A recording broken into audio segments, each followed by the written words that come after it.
আমি কালকে রাতে একটা ছবি পোস্ট করেছিলাম নিখোঁজ সংবাদ সংবাদ বলে। এই ছবিটা অবশ্যই সকলেই দেখেছেন।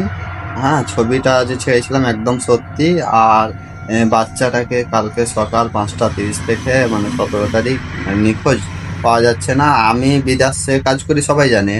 আমি বিদেশ আসার সময় আমার বাচ্চা সবকিছু আমার শাওরির দায়িত্বতে রেখে আমি বিদেশ এসেছিলাম। হ্যাঁ, নিয়ে আমার শাওরি কালকে সকালবেলা ফোন করছে, বলছে কি এ বাচ্চাটা নিখোঁজ। আমি শাওরিকে একটাই কথা বললাম কি আপনি এখনই গিয়ে মিসিং ডায়েরি করেন, কিন্তু ও এখনো অবধি থানায় মিসিং ডায়েরি করেনি।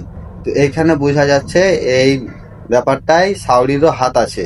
আর ওর যদি হাত না থাকতো তাহলে এখন অবধি ঘরে বসে থাকতো না। আর যে ডিসপ্লে দেওয়া যে ছবিটা দেখতে পাচ্ছেন, এটা আমার বাচ্চা। বাচ্চাটার শরীর খুব খারাপ আছে, অসুস্থ। যদি কেউ দেখতে পাও তাহলে এই নাম্বারটা আমি দিয়ে দিচ্ছি, এই নাম্বারে যোগাযোগ করবে, আমাকে জানাবে। মানে যে কোনো হালে মানে বাচ্চাটা আমার চাই। আমি কালকে একজন সরকারি আইনজীবীর কাছে গিয়েছিলাম, সব কিছু বলেছি। ও বলেছে কি তোমার শাওরি এখনো অবধি থানায় মিসিং ডায়েরি করেনি, মানে ওরও হাত আছে।